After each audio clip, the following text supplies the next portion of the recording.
사랑하는 형제자매 여러분, 오늘 우리의 이야기에 귀 기울여 주시는 모든 분들께 하느님의 크신 은총과 평화가 함께 하시기를 기도합니다. 혹시 손대는 것마다 재가 되어버리고 아무리 애를 써도 문이 하나씩 닫히는 듯한 절망감을 느껴보신 적이 있으신가요? 마치 보이지 않는 힘이 당신을 방해하는 것처럼 삶이 끝없는 불행과 실망의 소용돌이에 갇힌 것 같은 기분을 느껴본 적이 있으신가요? 만약 그렇다면 여러분은 가톨릭 교회의 박사이자 가르멜 수도회의 개혁가 아빌라의 성녀 데레사가 길 잃은 영혼의 굴레라고 불렀던 영적 상태를 경험하고 있는 것일지도 모릅니다.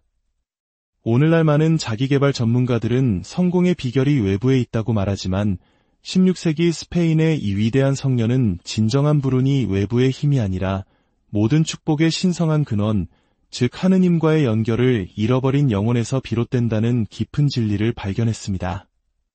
1562년의 어느 차가운 새벽, 아빌라의 성 요셉 수녀원에서 데레사 성녀는 기도를 드리며 쓰러져 있었습니다.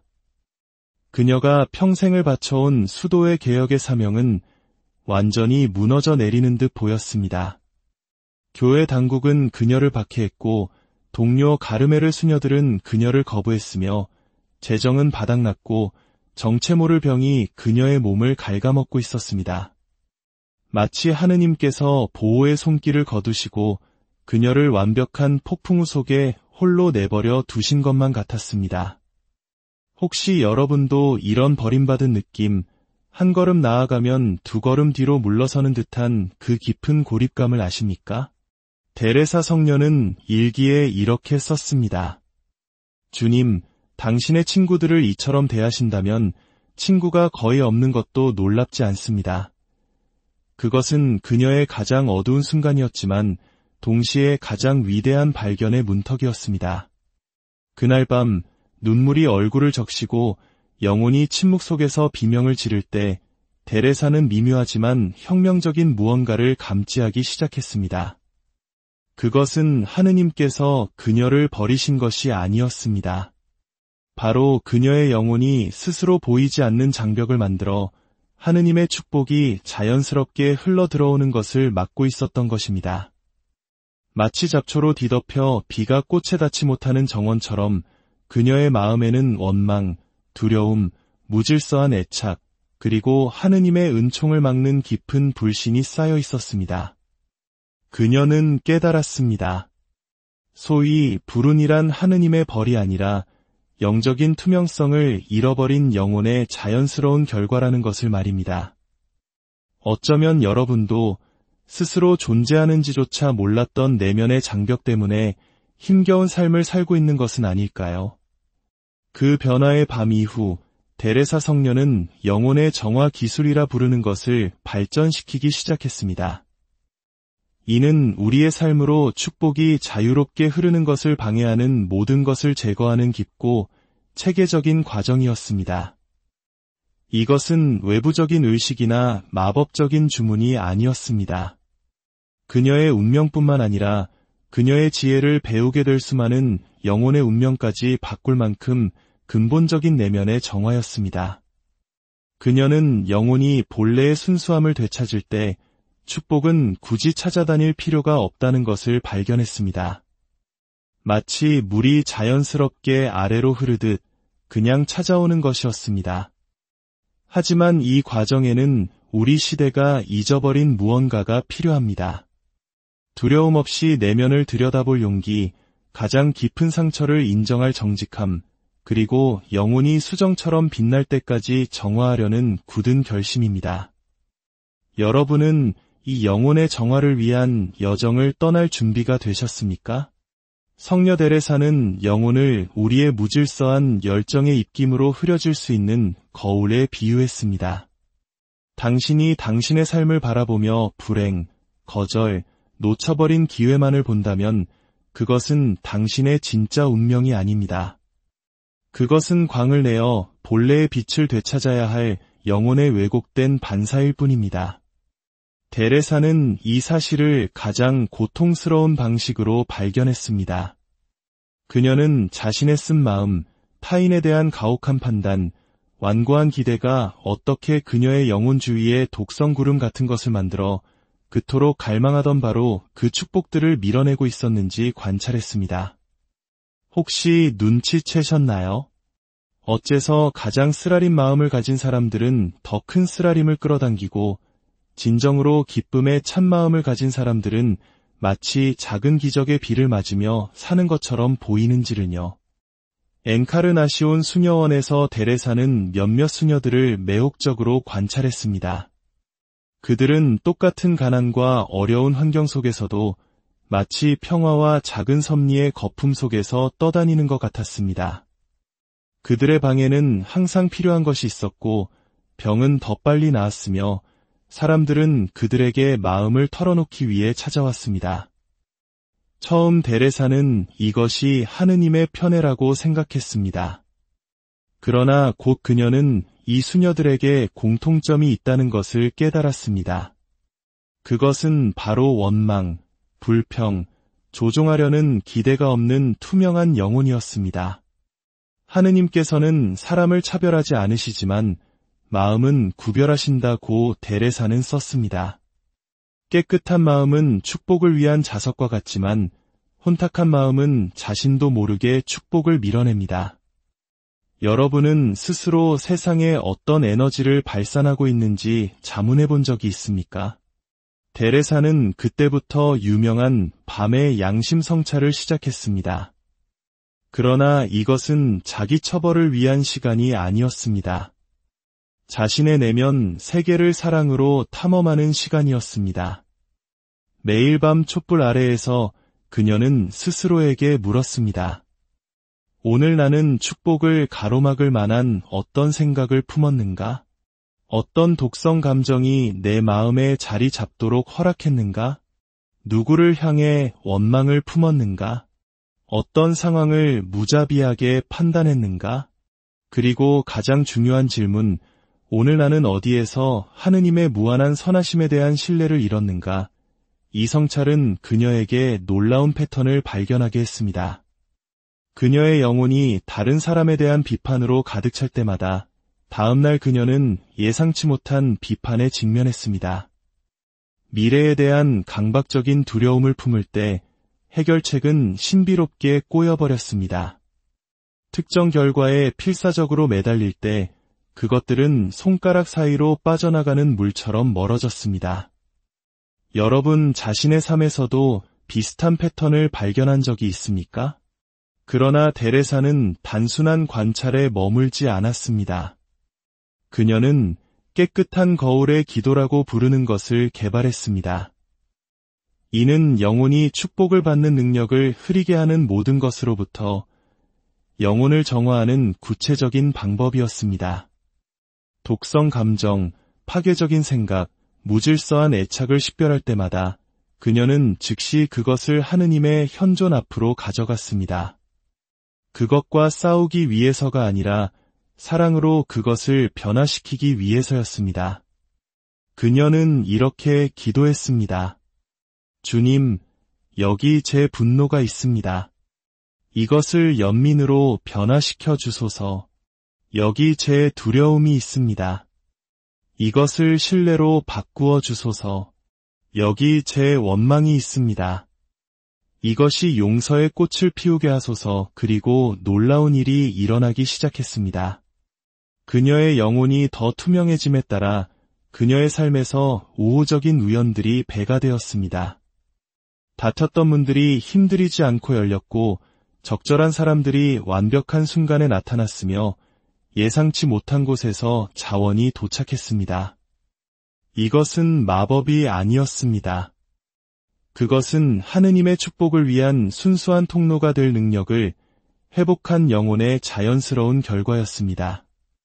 데레사 성녀는 영혼을 정원에 비유했습니다. 이 정원은 외부 날씨가 아니라 우리가 제공하는 내면의 보살핌에 따라 꽃이 만발할 수도 시들 수도 있습니다. 그녀의 가장 유명한 환시 중 하나에서 그녀는 자신의 영혼을 아름다운 과수원으로 보았습니다.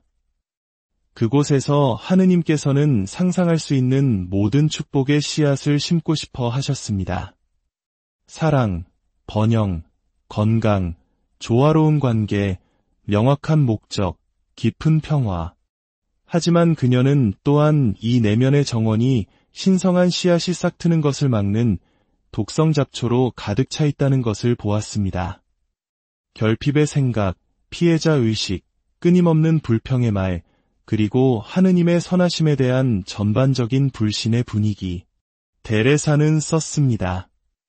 영혼은 하느님께서 끊임없이 축복을 심으시는 비옥한 땅과 같다. 그러나 가시와 엉겅퀴로 가득 차 있다면 씨앗은 자랄 수 없다. 여러분은 자신의 영혼이라는 정원에 어떤 종류의 씨앗이 자라도록 허용하고 있는지 자문해 본 적이 있습니까? 성 요셉 수녀원에서 데레사는 하느님의 정원사 시간이라고 부르는 것을 제정했습니다. 매일 특정 시간을 정해 수녀들이 의식적으로 자신의 삶에서 축복의 성장을 촉진하는 생각, 감정, 말을 키우는데 헌신하는 시간이었습니다. 그것은 그녀가 풍요의 생각 심기라고 명명한 것으로 시작되었습니다.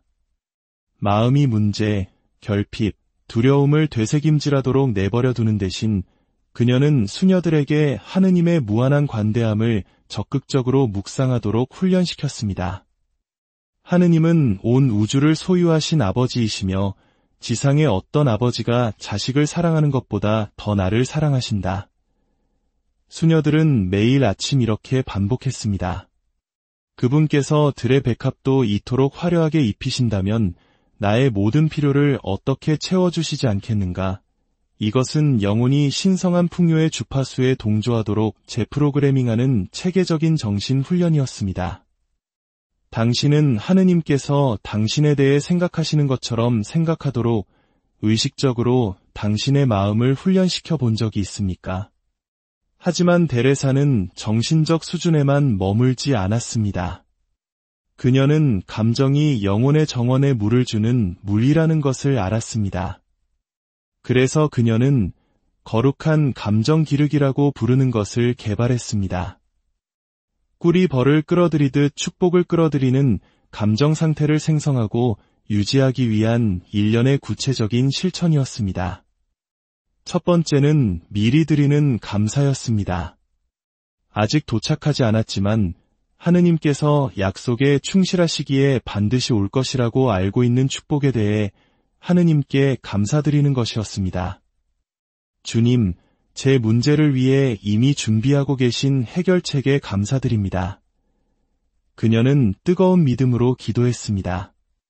열리게 될 문들에 대해, 보내주실 사람들에 대해, 나타날 자원들에 대해 감사드립니다. 이것은 단순한 긍정적 사고가 아니었습니다. 영혼주의의 영적 자기장을 만드는 실천적인 믿음이었습니다. 당신은 아직 볼 수 없는 축복에 대해 감사하는 것에 변화시키는 힘을 경험해 본 적이 있습니까? 데레사의 두 번째 감정 실천은 기쁨의 기대였습니다. 연인을 기다리는 신부처럼 또는 크리스마스를 기다리는 아이처럼 끊임없이 즐거운 기대감 속에서 사는 것이었습니다. 기쁨으로 하느님의 개입을 기다리는 영혼은 그 개입이 나타날 길을 준비하고 있는 것이라고 그녀는 가르쳤습니다. 수녀들은 매일 아침 일어나 오늘 하느님께서 나를 위해 어떤 기적을 준비하셨을까? 어떤 아름다운 놀라움이 곧 드러날까? 어떤 예상치 못한 방식으로 그분의 사랑을 보여주실까? 라고 자문하며 하루를 시작하는 법을 배웠습니다. 이 기쁨의 기대 상태는 그들의 기분을 변화시킬 뿐만 아니라 기회에 더 민감하게, 가능성에 더 열리게, 우호적인 우연에 더 자석처럼 끌리게 만들었습니다. 마치 우주가 그들의 긍정적인 기대를 이루기 위해 공모하는 것 같았습니다. 그리고 데레사는 이것이 우연이 아니라 무한한 선하심과 조화를 이룬 영혼의 자연스러운 결과라는 것을 알았습니다. 당신은 기쁨의 기대 속에서 살고 있습니까? 아니면 비관주의와 체념의 정신이 당신의 삶을 지배하도록 내버려 두었습니까? 성녀 데레사는 영적 싸움이 외부의 악마와의 싸움이 아니라 우리 마음속에 교묘하게 자리 잡은 파괴적인 영적 태도와의 싸움이라고 가르쳤습니다. 그녀는 축복을 막는 세 가지 주요 영을 식별했습니다. 결핍의 영, 피해자 의식의 영, 그리고 통제의 영. 결핍의 영에 맞서 그녀는 감사의 기도를 개발했습니다. 주님, 제게 없는 것 때문에 불평하는 대신 이미 주신 모든 것에 감사드립니다. 당신의 자원이 결코 고갈되지 않음을 알기에 기쁨으로 나누게 하소서. 피해자 의식의 영에 맞서 그녀는 사랑의 책임감 기도를 개발했습니다. 주님, 제 불행을 다른 사람과 환경 탓으로 돌렸던 저를 용서하소서. 제가 당신과 함께 제 현실의 공동 창조자이며 제 생각과 감정, 결정이 축복을 끌어당기거나 밀어낼 힘이 있음을 보게 하소서. 제 삶에 사랑으로 책임질 수 있는 은총을 주소서. 그리고 가장 강력한 통제의 영에 맞서 그녀는 신뢰의 봉헌 기도를 바쳤습니다. 하느님, 결과를 통제하고 조종하려는 제 필요를 포기합니다. 당신께서 저보다 제게 무엇이 좋은지 더 잘 아시며 제가 통제를 놓을 때 제 인간적인 힘으로는 결코 이룰 수 없는 기적을 행하실 수 있음을 믿습니다. 영적인 여정에는 데레사가 모든 신비로운 황홀경보다 더 중요하게 여겼던 순간이 있습니다. 바로 영혼이 하느님께서 운명으로 정해주신 것을 받기 위해 자신에게 속하지 않은 것을 놓아주는 법을 배우는 순간입니다. 1581년 가을, 데레사는 불가능해 보이는 상황에 처했습니다. 그녀는 그토록 사랑했던 수녀원, 애정을 다해 양성한 수녀들에게 둘러싸여 머무를 것인지 아니면 비판, 오해, 그리고 잠재적인 실패가 기다리는 적대적인 영토로 새로운 설립을 위해 떠날 것인지 선택해야 했습니다. 그녀의 인간적인 마음은 알려진 것에 안전에 필사적으로 매달렸지만 그녀의 영혼은 하느님께서 그녀를 근본적인 내려놓음으로 초대하고 계심을 알았습니다. 애착은 영혼이 하느님께서 준비하신 높은 곳으로 날아오르는 것을 막는 가장 미묘하지만 가장 강한 사슬이다. 그녀는 그날 밤 일기에 썼습니다. 역설적으로 무언가에 더 매달릴수록 그것이 당신의 손에서 벗어날 가능성이 더 커진다는 것을 깨달은 적이 있습니까? 내려놓음이라는 이 거룩한 기술은 쓰라리고 강요된 포기가 아니라 영혼이 신성한 섭리의 리듬과 춤을 추게 하는 즐거운 해방입니다. 1582년 그녀가 세상을 떠나기 몇 달 전 데레사는 그녀의 영적 삶전체에서 가장 혹독한 시련에 직면했습니다. 그녀의 몸은 끔찍한 병으로 무너져 내리고 있었고 그녀가 그토록 희생하며 세운 수녀원들은 적대적인 교회 당국에 의해 공격받고 있었습니다. 여러 영적 달들이 외부 압력으로 개혁을 포기했고 그녀 자신은 미친 환시가이자 위험한 여자로 비방당했습니다. 인간적인 관찰자에게는 하느님께서 가장 충실한 종을 완전히 버리신 것처럼 보였습니다. 그러나 바로 이 완전한 실패처럼 보이는 순간에 데레사는 그녀의 영적 지혜의 최고봉에 도달했습니다. 그것은 바로 궁극의 신뢰였습니다. 증거 없이도 지탱되는 순수하고 강력한 믿음, 오히려 증거가 없어 보이는 상황에서 힘을 얻는 믿음입니다. 모든 외부 신호가 하느님께서 당신을 버리셨다고 외치지만 당신 영혼 가장 깊은 곳에서 무언가가 그분이 그 어느 때보다 더 가까이 계시다고 속삭이는 지점에 도달해 본 적이 있습니까? 데레사는 그녀의 마지막 편지 중 하나에 썼습니다. 신뢰란 하느님께서 내가 원하는 것을 해주실 것이라고 믿는 것이 아니다. 신뢰란 그분께서 하시는 일이 내가 이해하지 못할 때조차도 나에게 고통스러울 때조차도 나의 모든 기대를 거스르는 것처럼 보일 때조차도 항상 내가 원할 수 있었던 것보다 더 낫다는 것을 믿는 것이다. 이것은 수동적인 체념이나 평범한 수능이 아니었습니다. 가장 활동적이고 강력한 형태의 믿음이었습니다. 선함이 보이지 않을 때 바로 그분의 무한한 선하심을 신뢰하는 것, 버림받았다고 느낄 때 그분의 사랑을 신뢰하는 것, 모든 것이 혼돈에 빠진 것처럼 보일 때 그분의 섭리를 신뢰하는 것. 이것이 그녀가 벌거벗은 믿음이라고 부른 것입니다. 여러분은 모든 증거가 하느님께서 당신을 잊으셨다고 암시하더라도 그분을 신뢰할 수 있겠습니까? 1582년 4월 67세의 데레사는 고통의 침상에 누워 있으면서 놀라움과 무한한 감사로 가득 찬 경험을 했습니다. 수십 년 만에 처음으로 그녀는 자신의 모든 역사 속에서 심지어 가장 고통스러웠던 순간들 속에서도 하느님의 발자취를 명확히 볼 수 있었습니다.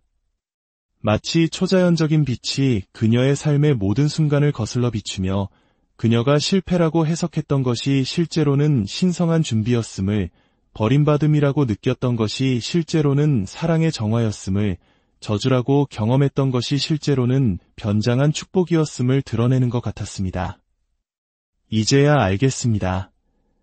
그녀는 떨리지만 평화로운 목소리로 속삭였습니다. 하느님께서는 제게 진정으로 필요한 것이 단 한 번도 부족하게 허락하지 않으셨다는 것을, 모든 아니오는 더 나은 이해로 저를 이끌기 위함이었고 모든 닫힌 문은 저를 올바른 문으로 향하게 했습니다. 여러분은 뒤를 돌아보며 가장 고통스러웠던 순간들을 통해서조차 축복을 엮어내시는 하느님의 사랑의 손길을 인식한 경험이 있습니까? 데레사는 폭풍우 속의 평화, 자연스러운 내려놓음, 그리고 기도를 향한 커져가는 갈망과 같은 변화의 조용한 신호들을 인식하는 법을 배웠습니다. 이것들은 하느님께서 영혼의 삶의 깊은 변화를 준비하고 계시다는 미묘하지만 틀림없는 지표들입니다. 오늘 아빌라의 성녀 데레사의 지혜가 여러분의 마음에 직접 말을 걸고 있다면 이 기회를 놓치지 마십시오. 이 이야기가 여러분의 마음에 울림을 주었다면 이 축복의 메시지를 불운의 굴레를 끊어낼 필요가 있는 다른 이들과 나누어 주십시오. 성녀 데레사는 영적인 은총이 사랑으로 나눌 때 배가 된다고 믿었습니다. 이러한 깊은 진리를 함께 탐구하는 여정에 여러분을 초대합니다. 우리의 채널을 구독하시고 알림을 설정하셔서 지혜의 샘물에서 계속해서 영혼의 갈증을 채워나가시길 바랍니다. 당신의 영혼이라는 거울을 닦아 하느님의 빛을 온전히 반사하고 당신의 영혼이라는 정원을 가꾸어 축복의 꽃들이 만발하게 되기를 기도합니다. 당신의 가장 깊은 상처가 하느님의 은총 안에서 치유되어 다른 이들을 위한 축복의 원천이 되기를 바랍니다. 폭풍우 속에서도 평화를 찾고 하느님의 침묵 속에서도 그분의 사랑을 신뢰하는 법을 배우시기를 기원합니다. 주님의 무한한 축복이 강물처럼 당신의 삶에 흘러 들어가기를, 그리고 당신이 걷는 모든 걸음이 사랑하는 형제자매 여러분, 오늘 우리의 이야기에 귀 기울여 주시는 모든 분들께 하느님의 크신 은총과 평화가 함께 하시기를 기도합니다. 혹시 손대는 것마다 재가 되어버리고 아무리 애를 써도 문이 하나씩 닫히는 듯한 절망감을 느껴보신 적이 있으신가요? 마치 보이지 않는 힘이 당신을 방해하는 것처럼 삶이 끝없는 불행과 실망의 소용돌이에 갇힌 것 같은 기분을 느껴본 적이 있으신가요? 만약 그렇다면 여러분은 가톨릭 교회의 박사이자 가르멜 수도회의 개혁가 아빌라의 성녀 데레사가 길 잃은 영혼의 굴레라고 불렀던 영적 상태를 경험하고 있는 것일지도 모릅니다. 오늘날 많은 자기개발 전문가들은 성공의 비결이 외부에 있다고 말하지만 16세기 스페인의 이 위대한 성녀는 진정한 불운이 외부의 힘이 아니라 모든 축복의 신성한 근원, 즉 하느님과의 연결을 잃어버린 영혼에서 비롯된다는 깊은 진리를 발견했습니다. 1562년의 어느 차가운 새벽, 아빌라의 성 요셉 수녀원에서 데레사 성녀는 기도를 드리며 쓰러져 있었습니다. 그녀가 평생을 바쳐온 수도의 개혁의 사명은 완전히 무너져 내리는 듯 보였습니다. 교회 당국은 그녀를 박해했고 동료 가르메르 수녀들은 그녀를 거부했으며 재정은 바닥났고 정체 모를 병이 그녀의 몸을 갉아먹고 있었습니다. 마치 하느님께서 보호의 손길을 거두시고 그녀를 완벽한 폭풍우 속에 홀로 내버려 두신 것만 같았습니다. 혹시 여러분도 이런 버림받은 느낌, 한 걸음 나아가면 두 걸음 뒤로 물러서는 듯한 그 깊은 고립감을 아십니까? 데레사 성녀는 일기에 이렇게 썼습니다. 주님, 당신의 친구들을 이처럼 대하신다면 친구가 거의 없는 것도 놀랍지 않습니다. 그것은 그녀의 가장 어두운 순간이었지만 동시에 가장 위대한 발견의 문턱이었습니다. 그날 밤 눈물이 얼굴을 적시고 영혼이 침묵 속에서 비명을 지를 때 데레사는 미묘하지만 혁명적인 무언가를 감지하기 시작했습니다. 그것은 하느님께서 그녀를 버리신 것이 아니었습니다. 바로 그녀의 영혼이 스스로 보이지 않는 장벽을 만들어 하느님의 축복이 자연스럽게 흘러들어오는 것을 막고 있었던 것입니다. 마치 잡초로 뒤덮여 비가 꽃에 닿지 못하는 정원처럼 그녀의 마음에는 원망, 두려움, 무질서한 애착, 그리고 하느님의 은총을 막는 깊은 불신이 쌓여 있었습니다. 그녀는 깨달았습니다. 소위 불운이란 하느님의 벌이 아니라 영적인 투명성을 잃어버린 영혼의 자연스러운 결과라는 것을 말입니다. 어쩌면 여러분도 스스로 존재하는지조차 몰랐던 내면의 장벽 때문에 힘겨운 삶을 살고 있는 것은 아닐까요? 그 변화의 밤 이후 데레사 성녀는 영혼의 정화 기술이라 부르는 것을 발전시키기 시작했습니다.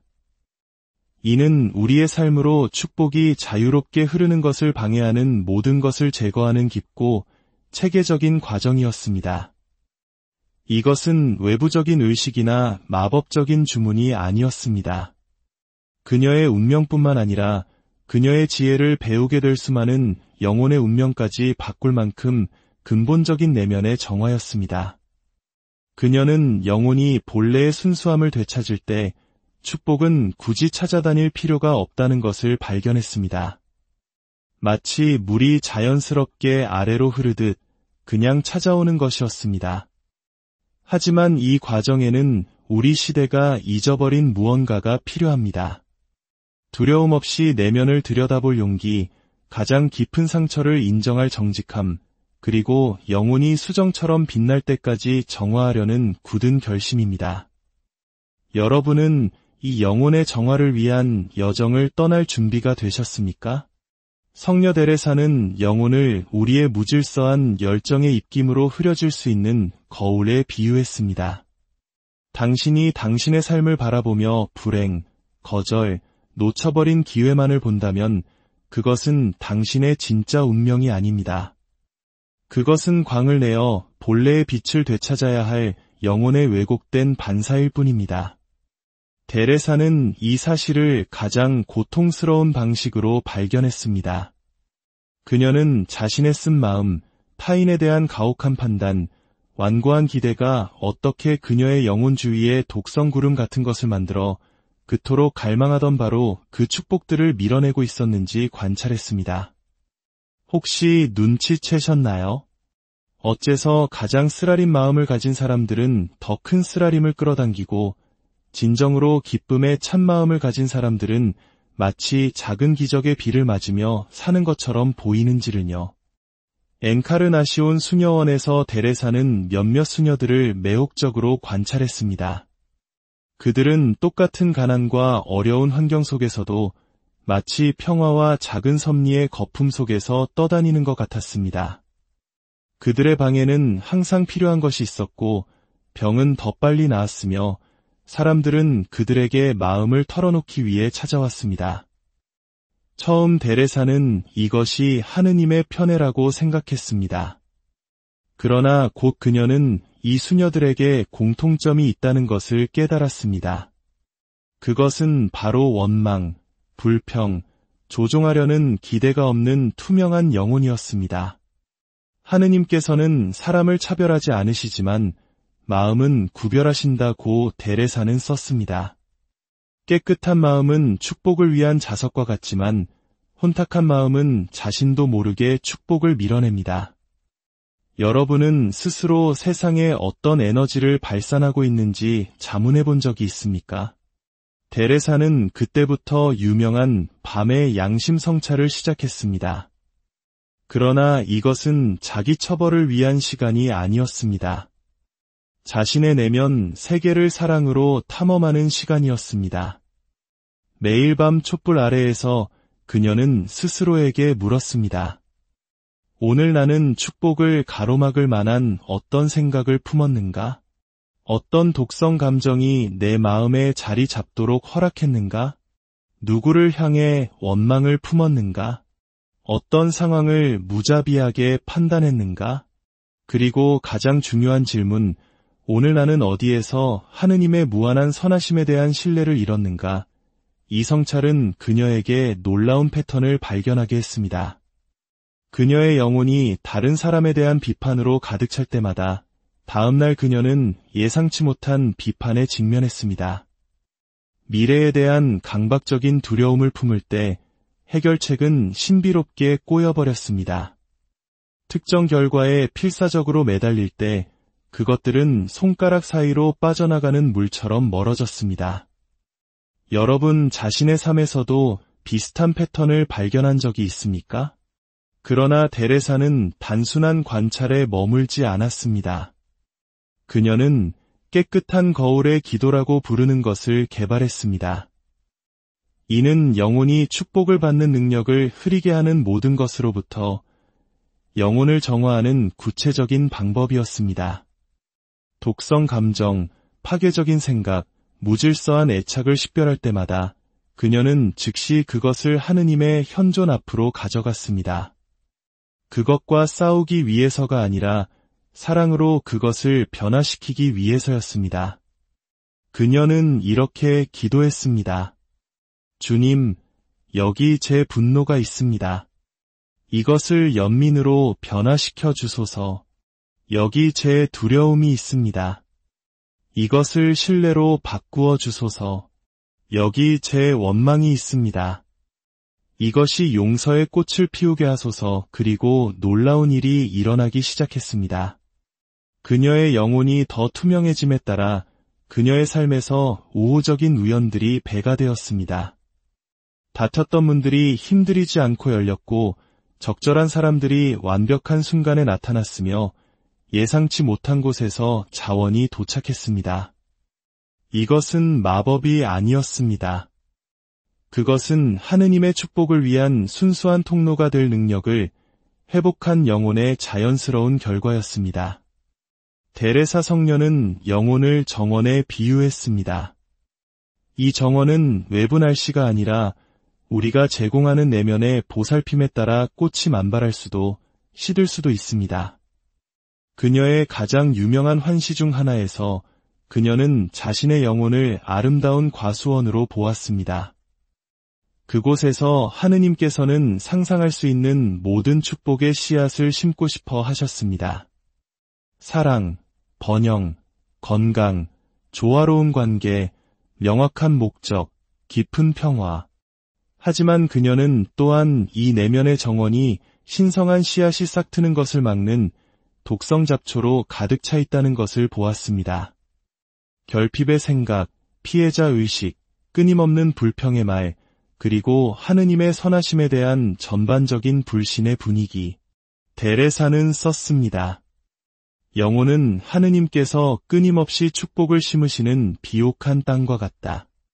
그러나 가시와 엉겅퀴로 가득 차 있다면 씨앗은 자랄 수 없다. 여러분은 자신의 영혼이라는 정원에 어떤 종류의 씨앗이 자라도록 허용하고 있는지 자문해 본 적이 있습니까? 성 요셉 수녀원에서 데레사는 하느님의 정원사 시간이라고 부르는 것을 제정했습니다. 매일 특정 시간을 정해 수녀들이 의식적으로 자신의 삶에서 축복의 성장을 촉진하는 생각, 감정, 말을 키우는데 헌신하는 시간이었습니다. 그것은 그녀가 풍요의 생각 심기라고 명명한 것으로 시작되었습니다.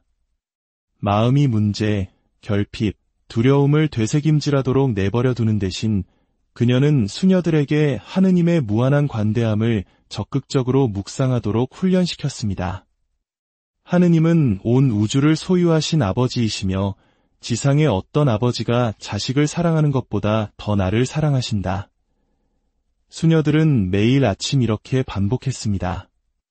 그분께서 들의 백합도 이토록 화려하게 입히신다면 나의 모든 필요를 어떻게 채워주시지 않겠는가? 이것은 영혼이 신성한 풍요의 주파수에 동조하도록 재프로그래밍하는 체계적인 정신 훈련이었습니다. 당신은 하느님께서 당신에 대해 생각하시는 것처럼 생각하도록 의식적으로 당신의 마음을 훈련시켜 본 적이 있습니까? 하지만 데레사는 정신적 수준에만 머물지 않았습니다. 그녀는 감정이 영혼의 정원에 물을 주는 물이라는 것을 알았습니다. 그래서 그녀는 거룩한 감정 기르기라고 부르는 것을 개발했습니다. 꿀이 벌을 끌어들이듯 축복을 끌어들이는 감정 상태를 생성하고 유지하기 위한 일련의 구체적인 실천이었습니다. 첫 번째는 미리 드리는 감사였습니다. 아직 도착하지 않았지만 하느님께서 약속에 충실하시기에 반드시 올 것이라고 알고 있는 축복에 대해 하느님께 감사드리는 것이었습니다. 주님, 제 문제를 위해 이미 준비하고 계신 해결책에 감사드립니다. 그녀는 뜨거운 믿음으로 기도했습니다. 열리게 될 문들에 대해, 보내주실 사람들에 대해, 나타날 자원들에 대해 감사드립니다. 이것은 단순한 긍정적 사고가 아니었습니다. 영혼 주위에 영적 자기장을 만드는 실천적인 믿음이었습니다. 당신은 아직 볼 수 없는 축복에 대해 감사하는 것에 변화시키는 힘을 경험해 본 적이 있습니까? 데레사의 두 번째 감정 실천은 기쁨의 기대였습니다.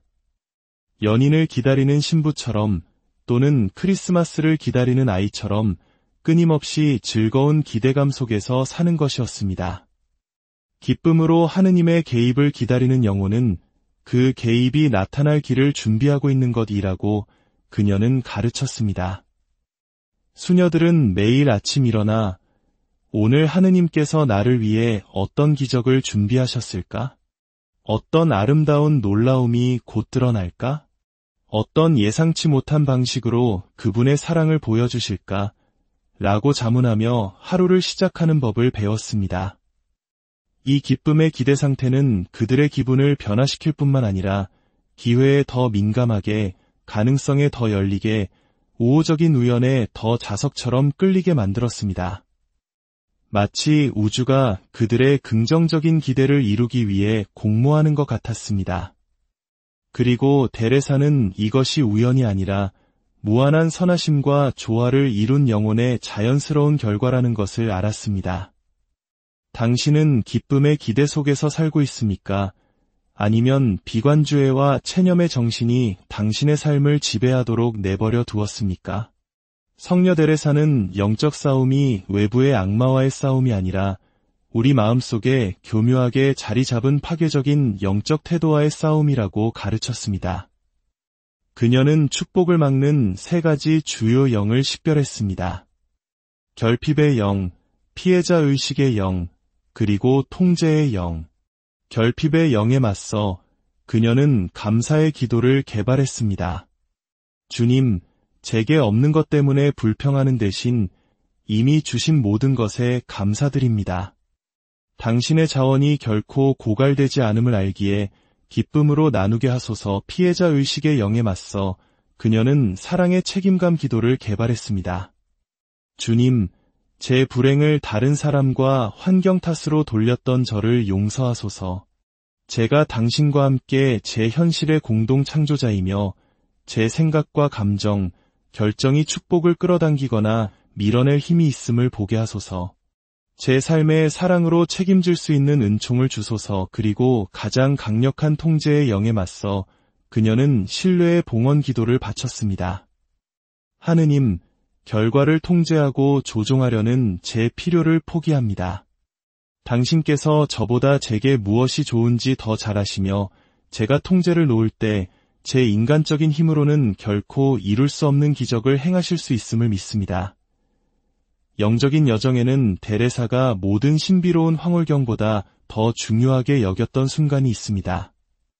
바로 영혼이 하느님께서 운명으로 정해주신 것을 받기 위해 자신에게 속하지 않은 것을 놓아주는 법을 배우는 순간입니다.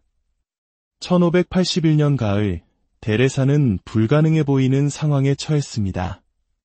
그녀는 그토록 사랑했던 수녀원, 애정을 다해 양성한 수녀들에게 둘러싸여 머무를 것인지 아니면 비판, 오해, 그리고 잠재적인 실패가 기다리는 적대적인 영토로 새로운 설립을 위해 떠날 것인지 선택해야 했습니다. 그녀의 인간적인 마음은 알려진 것에 안전에 필사적으로 매달렸지만 그녀의 영혼은 하느님께서 그녀를 근본적인 내려놓음으로 초대하고 계심을 알았습니다. 애착은 영혼이 하느님께서 준비하신 높은 곳으로 날아오르는 것을 막는 가장 미묘하지만 가장 강한 사슬이다. 그녀는 그날 밤 일기에 썼습니다. 역설적으로 무언가에 더 매달릴수록 그것이 당신의 손에서 벗어날 가능성이 더 커진다는 것을 깨달은 적이 있습니까? 내려놓음이라는 이 거룩한 기술은 쓰라리고 강요된 포기가 아니라 영혼이 신성한 섭리의 리듬과 춤을 추게 하는 즐거운 해방입니다. 1582년 그녀가 세상을 떠나기 몇 달 전 데레사는 그녀의 영적 삶전체에서 가장 혹독한 시련에 직면했습니다. 그녀의 몸은 끔찍한 병으로 무너져 내리고 있었고 그녀가 그토록 희생하며 세운 수녀원들은 적대적인 교회 당국에 의해 공격받고 있었습니다. 여러 영적 딸들이 외부 압력으로 개혁을 포기했고 그녀 자신은 미친 환시가이자 위험한 여자로 비방당했습니다. 인간적인 관찰자에게는 하느님께서 가장 충실한 종을 완전히 버리신 것처럼 보였습니다. 그러나 바로 이 완전한 실패처럼 보이는 순간에 데레사는 그녀의 영적 지혜의 최고봉에 도달했습니다. 그것은 바로 궁극의 신뢰였습니다. 증거 없이도 지탱되는 순수하고 강력한 믿음, 오히려 증거가 없어 보이는 상황에서 힘을 얻는 믿음입니다. 모든 외부 신호가 하느님께서 당신을 버리셨다고 외치지만 당신 영혼 가장 깊은 곳에서 무언가가 그분이 그 어느 때보다 더 가까이 계시다고 속삭이는 지점에 도달해 본 적이 있습니까? 데레사는 그녀의 마지막 편지 중 하나에 썼습니다. 신뢰란 하느님께서 내가 원하는 것을 해주실 것이라고 믿는 것이 아니다. 신뢰란 그분께서 하시는 일이 내가 이해하지 못할 때조차도 나에게 고통스러울 때조차도 나의 모든 기대를 거스르는 것처럼 보일 때조차도 항상 내가 원할 수 있었던 것보다 더 낫다는 것을 믿는 것이다. 이것은 수동적인 체념이나 평범한 수능이 아니었습니다. 가장 활동적이고 강력한 형태의 믿음이었습니다. 선함이 보이지 않을 때 바로 그분의 무한한 선하심을 신뢰하는 것, 버림받았다고 느낄 때 그분의 사랑을 신뢰하는 것, 모든 것이 혼돈에 빠진 것처럼 보일 때 그분의 섭리를 신뢰하는 것. 이것이 그녀가 벌거벗은 믿음이라고 부른 것입니다. 여러분은 모든 증거가 하느님께서 당신을 잊으셨다고 암시하더라도 그분을 신뢰할 수 있겠습니까? 1582년 4월 67세의 데레사는 고통의 침상에 누워 있으면서 놀라움과 무한한 감사로 가득 찬 경험을 했습니다. 수십 년 만에 처음으로 그녀는 자신의 모든 역사 속에서 심지어 가장 고통스러웠던 순간들 속에서도 하느님의 발자취를 명확히 볼 수 있었습니다. 마치 초자연적인 빛이 그녀의 삶의 모든 순간을 거슬러 비추며 그녀가 실패라고 해석했던 것이 실제로는 신성한 준비였음을, 버림받음이라고 느꼈던 것이 실제로는 사랑의 정화였음을, 저주라고 경험했던 것이 실제로는 변장한 축복이었음을 드러내는 것 같았습니다. 이제야 알겠습니다. 그녀는 떨리지만 평화로운 목소리로 속삭였습니다. 하느님께서는 제게 진정으로 필요한 것이 단 한 번도 부족하게 허락하지 않으셨다는 것을. 모든 아니오는 더 나은 이해로 저를 이끌기 위함이었고 모든 닫힌 문은 저를 올바른 문으로 향하게 했습니다.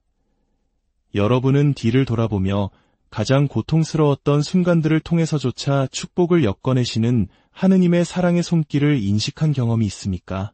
데레사는 폭풍우 속의 평화, 자연스러운 내려놓음, 그리고 기도를 향한 커져가는 갈망과 같은 변화의 조용한 신호들을 인식하는 법을 배웠습니다. 이것들은 하느님께서 영혼의 삶의 깊은 변화를 준비하고 계시다는 미묘하지만 틀림없는 지표들입니다. 오늘 아빌라의 성녀 데레사의 지혜가 여러분의 마음에 직접 말을 걸고 있다면 이 기회를 놓치지 마십시오. 이 이야기가 여러분의 마음에 울림을 주었다면 이 축복의 메시지를 불운의 굴레를 끊어낼 필요가 있는 다른 이들과 나누어 주십시오. 성녀 데레사는 영적인 은총이 사랑으로 나눌 때 배가 된다고 믿었습니다. 이러한 깊은 진리를 함께 탐구하는 여정에 여러분을 초대합니다. 우리의 채널을 구독하시고 알림을 설정하셔서 지혜의 샘물에서 계속해서 영혼의 갈증을 채워나가시길 바랍니다. 당신의 영혼이라는 거울을 닦아 하느님의 빛을 온전히 반사하고 당신의 영혼이라는 정원을 가꾸어 축복의 꽃들이 만발하게 되기를 기도합니다. 당신의 가장 깊은 상처가 하느님의 은총 안에서 치유되어 다른 이들을 위한 축복의 원천이 되기를 바랍니다. 폭풍우 속에서도 평화를 찾고 하느님의 침묵 속에서도 그분의 사랑을 신뢰하는 법을 배우시기를 기원합니다. 주님의 무한한 축복이 강물처럼 당신의 삶에 흘러 들어가기를, 그리고 당신이 걷는 모든 걸음이 사랑하는 형제자매 여러분, 오늘 우리의 이야기에 귀 기울여 주시는 모든 분들께 하느님의 크신 은총과 평화가 함께 하시기를 기도합니다. 혹시 손대는 것마다 재가 되어버리고 아무리 애를 써도 문이 하나씩 닫히는 듯한 절망감을 느껴보신 적이 있으신가요? 마치 보이지 않는 힘이 당신을 방해하는 것처럼 삶이 끝없는 불행과 실망의 소용돌이에 갇힌 것 같은 기분을 느껴본 적이 있으신가요? 만약 그렇다면 여러분은 가톨릭 교회의 박사이자 가르멜 수도회의 개혁가 아빌라의 성녀 데레사가 길 잃은 영혼의 굴레라고 불렀던 영적 상태를 경험하고 있는 것일지도 모릅니다. 오늘날 많은 자기개발 전문가들은 성공의 비결이 외부에 있다고 말하지만 16세기 스페인의 이 위대한 성녀는 진정한 불운이 외부의 힘이 아니라 모든 축복의 신성한 근원, 즉 하느님과의 연결을 잃어버린 영혼에서 비롯된다는 깊은 진리를 발견했습니다.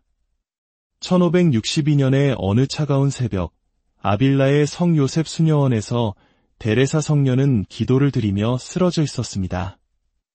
그녀가 평생을 바쳐온 수도의 개혁의 사명은 완전히 무너져 내리는 듯 보였습니다. 교회 당국은 그녀를 박해했고 동료 가르메르 수녀들은 그녀를 거부했으며 재정은 바닥났고 정체 모를 병이 그녀의 몸을 갉아먹고 있었습니다. 마치 하느님께서 보호의 손길을 거두시고 그녀를 완벽한 폭풍우 속에 홀로 내버려 두신 것만 같았습니다. 혹시 여러분도 이런 버림받은 느낌, 한 걸음 나아가면 두 걸음 뒤로 물러서는 듯한 그 깊은 고립감을 아십니까? 데레사 성녀는 일기에 이렇게 썼습니다. 주님, 당신의 친구들을 이처럼 대하신다면 친구가 거의 없는 것도 놀랍지 않습니다. 그것은 그녀의 가장 어두운 순간이었지만 동시에 가장 위대한 발견의 문턱이었습니다. 그날 밤 눈물이 얼굴을 적시고 영혼이 침묵 속에서 비명을 지를 때 데레사는 미묘하지만 혁명적인 무언가를 감지하기 시작했습니다. 그것은 하느님께서 그녀를 버리신 것이 아니었습니다. 바로 그녀의 영혼이 스스로 보이지 않는 장벽을 만들어 하느님의 축복이 자연스럽게 흘러 들어오는 것을 막고 있었던 것입니다. 마치 잡초로 뒤덮여 비가 꽃에 닿지 못하는 정원처럼 그녀의 마음에는 원망, 두려움, 무질서한 애착, 그리고 하느님의 은총을 막는 깊은 불신이 쌓여 있었습니다. 그녀는 깨달았습니다. 소위 불운이란 하느님의 벌이 아니라 영적인 투명성을 잃어버린 영혼의 자연스러운 결과라는 것을 말입니다. 어쩌면 여러분도 스스로 존재하는지조차 몰랐던 내면의 장벽 때문에 힘겨운 삶을 살고 있는 것은 아닐까요? 그 변화의 밤 이후 데레사 성녀는 영혼의 정화 기술이라 부르는 것을 발전시키기 시작했습니다. 이는 우리의 삶으로 축복이 자유롭게 흐르는 것을 방해하는 모든 것을 제거하는 깊고 체계적인 과정이었습니다. 이것은 외부적인 의식이나 마법적인 주문이 아니었습니다. 그녀의 운명뿐만 아니라 그녀의 지혜를 배우게 될 수많은 영혼의 운명까지 바꿀 만큼 근본적인 내면의 정화였습니다. 그녀는 영혼이 본래의 순수함을 되찾을 때 축복은 굳이 찾아다닐 필요가 없다는 것을 발견했습니다. 마치 물이 자연스럽게 아래로 흐르듯 그냥 찾아오는 것이었습니다. 하지만 이 과정에는 우리 시대가 잊어버린 무언가가 필요합니다. 두려움 없이 내면을 들여다볼 용기, 가장 깊은 상처를 인정할 정직함, 그리고 영혼이 수정처럼 빛날 때까지 정화하려는 굳은 결심입니다. 여러분은 이 영혼의 정화를 위한 여정을 떠날 준비가 되셨습니까? 성녀 데레사는 영혼을 우리의 무질서한 열정의 입김으로 흐려질 수 있는 거울에 비유했습니다. 당신이 당신의 삶을 바라보며 불행, 거절, 놓쳐버린 기회만을 본다면 그것은 당신의 진짜 운명이 아닙니다. 그것은 광을 내어 본래의 빛을 되찾아야 할 영혼의 왜곡된 반사일 뿐입니다. 데레사는 이 사실을 가장 고통스러운 방식으로 발견했습니다. 그녀는 자신의 쓴 마음, 타인에 대한 가혹한 판단, 완고한 기대가 어떻게 그녀의 영혼 주위의 독성구름 같은 것을 만들어 그토록 갈망하던 바로 그 축복들을 밀어내고 있었는지 관찰했습니다. 혹시 눈치채셨나요? 어째서 가장 쓰라린 마음을 가진 사람들은 더 큰 쓰라림을 끌어당기고 진정으로 기쁨의 참마음을 가진 사람들은 마치 작은 기적의 비를 맞으며 사는 것처럼 보이는지를요. 엔카르나시온 수녀원에서 데레사는 몇몇 수녀들을 매혹적으로 관찰했습니다. 그들은 똑같은 가난과 어려운 환경 속에서도 마치 평화와 작은 섭리의 거품 속에서 떠다니는 것 같았습니다. 그들의 방에는 항상 필요한 것이 있었고 병은 더 빨리 나았으며 사람들은 그들에게 마음을 털어놓기 위해 찾아왔습니다. 처음 데레사는 이것이 하느님의 편애라고 생각했습니다. 그러나 곧 그녀는 이 수녀들에게 공통점이 있다는 것을 깨달았습니다. 그것은 바로 원망, 불평, 조종하려는 기대가 없는 투명한 영혼이었습니다. 하느님께서는 사람을 차별하지 않으시지만 마음은 구별하신다고 데레사는 썼습니다. 깨끗한 마음은 축복을 위한 자석과 같지만 혼탁한 마음은 자신도 모르게 축복을 밀어냅니다. 여러분은 스스로 세상에 어떤 에너지를 발산하고 있는지 자문해 본 적이 있습니까? 데레사는 그때부터 유명한 밤의 양심 성찰을 시작했습니다. 그러나 이것은 자기 처벌을 위한 시간이 아니었습니다. 자신의 내면 세계를 사랑으로 탐험하는 시간이었습니다. 매일 밤 촛불 아래에서 그녀는 스스로에게 물었습니다. 오늘 나는 축복을 가로막을 만한 어떤 생각을 품었는가? 어떤 독성 감정이 내 마음에 자리 잡도록 허락했는가? 누구를 향해 원망을 품었는가? 어떤 상황을 무자비하게 판단했는가? 그리고 가장 중요한 질문, 오늘 나는 어디에서 하느님의 무한한 선하심에 대한 신뢰를 잃었는가? 이 성찰은 그녀에게 놀라운 패턴을 발견하게 했습니다. 그녀의 영혼이 다른 사람에 대한 비판으로 가득 찰 때마다 다음날 그녀는 예상치 못한 비판에 직면했습니다. 미래에 대한 강박적인 두려움을 품을 때 해결책은 신비롭게 꼬여버렸습니다. 특정 결과에 필사적으로 매달릴 때 그것들은 손가락 사이로 빠져나가는 물처럼 멀어졌습니다. 여러분 자신의 삶에서도 비슷한 패턴을 발견한 적이 있습니까? 그러나 데레사는 단순한 관찰에 머물지 않았습니다. 그녀는 깨끗한 거울의 기도라고 부르는 것을 개발했습니다. 이는 영혼이 축복을 받는 능력을 흐리게 하는 모든 것으로부터 영혼을 정화하는 구체적인 방법이었습니다. 독성 감정, 파괴적인 생각, 무질서한 애착을 식별할 때마다 그녀는 즉시 그것을 하느님의 현존 앞으로 가져갔습니다. 그것과 싸우기 위해서가 아니라 사랑으로 그것을 변화시키기 위해서였습니다. 그녀는 이렇게 기도했습니다. 주님, 여기 제 분노가 있습니다. 이것을 연민으로 변화시켜 주소서. 여기 제 두려움이 있습니다. 이것을 신뢰로 바꾸어 주소서. 여기 제 원망이 있습니다. 이것이 용서의 꽃을 피우게 하소서. 그리고 놀라운 일이 일어나기 시작했습니다. 그녀의 영혼이 더 투명해짐에 따라 그녀의 삶에서 우호적인 우연들이 배가 되었습니다. 다퉜던 문들이 힘들이지 않고 열렸고 적절한 사람들이 완벽한 순간에 나타났으며 예상치 못한 곳에서 자원이 도착했습니다. 이것은 마법이 아니었습니다.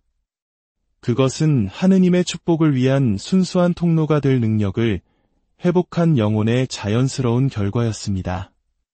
데레사 성녀는 영혼을 정원에 비유했습니다. 이 정원은 외부 날씨가 아니라 우리가 제공하는 내면의 보살핌에 따라 꽃이 만발할 수도 시들 수도 있습니다. 그녀의 가장 유명한 환시 중 하나에서 그녀는 자신의 영혼을 아름다운 과수원으로 보았습니다. 그곳에서 하느님께서는 상상할 수 있는 모든 축복의 씨앗을 심고 싶어 하셨습니다. 사랑, 번영, 건강, 조화로운 관계, 명확한 목적, 깊은 평화. 하지만 그녀는 또한 이 내면의 정원이 신성한 씨앗이 싹트는 것을 막는 독성 잡초로 가득 차 있다는 것을 보았습니다. 결핍의 생각, 피해자 의식, 끊임없는 불평의 말, 그리고 하느님의 선하심에 대한 전반적인 불신의 분위기. 데레사는 썼습니다. 영혼은 하느님께서 끊임없이 축복을 심으시는 비옥한 땅과 같다. 그러나 가시와 엉겅퀴로 가득 차 있다면 씨앗은 자랄 수 없다. 여러분은 자신의 영혼이라는 정원에 어떤 종류의 씨앗이 자라도록 허용하고 있는지 자문해 본 적이 있습니까? 성 요셉 수녀원에서 데레사는 하느님의 정원사 시간이라고 부르는 것을 제정했습니다. 매일 특정 시간을 정해 수녀들이 의식적으로 자신의 삶에서 축복의 성장을 촉진하는 생각, 감정, 말을 키우는데 헌신하는 시간이었습니다. 그것은 그녀가 풍요의 생각 심기라고 명명한 것으로 시작되었습니다. 마음이 문제, 결핍, 두려움을 되새김질하도록 내버려 두는 대신 그녀는 수녀들에게 하느님의 무한한 관대함을 적극적으로 묵상하도록 훈련시켰습니다. 하느님은 온 우주를 소유하신 아버지이시며 지상의 어떤 아버지가 자식을 사랑하는 것보다 더 나를 사랑하신다. 수녀들은 매일 아침 이렇게 반복했습니다. 그분께서 들의 백합도 이토록 화려하게 입히신다면 나의 모든 필요를 어떻게 채워주시지 않겠는가? 이것은 영혼이 신성한 풍요의 주파수에 동조하도록 재프로그래밍하는 체계적인 정신 훈련이었습니다. 당신은 하느님께서 당신에 대해 생각하시는 것처럼 생각하도록 의식적으로 당신의 마음을 훈련시켜 본 적이 있습니까? 하지만 데레사는 정신적 수준에만 머물지 않았습니다. 그녀는 감정이 영혼의 정원에 물을 주는 물이라는 것을 알았습니다. 그래서 그녀는 거룩한 감정 기르기라고 부르는 것을 개발했습니다. 꿀이 벌을 끌어들이듯 축복을 끌어들이는 감정 상태를 생성하고 유지하기 위한 일련의 구체적인 실천이었습니다. 첫 번째는 미리 드리는 감사였습니다. 아직 도착하지 않았지만 하느님께서 약속에 충실하시기에 반드시 올 것이라고 알고 있는 축복에 대해 하느님께 감사드리는 것이었습니다. 주님, 제 문제를 위해 이미 준비하고 계신 해결책에 감사드립니다. 그녀는 뜨거운 믿음으로 기도했습니다. 열리게 될 문들에 대해, 보내주실 사람들에 대해, 나타날 자원들에 대해 감사드립니다. 이것은 단순한 긍정적 사고가 아니었습니다. 영혼주의의 영적 자기장을 만드는 실천적인 믿음이었습니다. 당신은 아직 볼 수 없는 축복에 대해 감사하는 것에 변화시키는 힘을 경험해 본 적이 있습니까? 데레사의 두 번째 감정 실천은 기쁨의 기대였습니다. 연인을 기다리는 신부처럼 또는 크리스마스를 기다리는 아이처럼 끊임없이 즐거운 기대감 속에서 사는 것이었습니다. 기쁨으로 하느님의 개입을 기다리는 영혼은 그 개입이 나타날 길을 준비하고 있는 것이라고 그녀는 가르쳤습니다. 수녀들은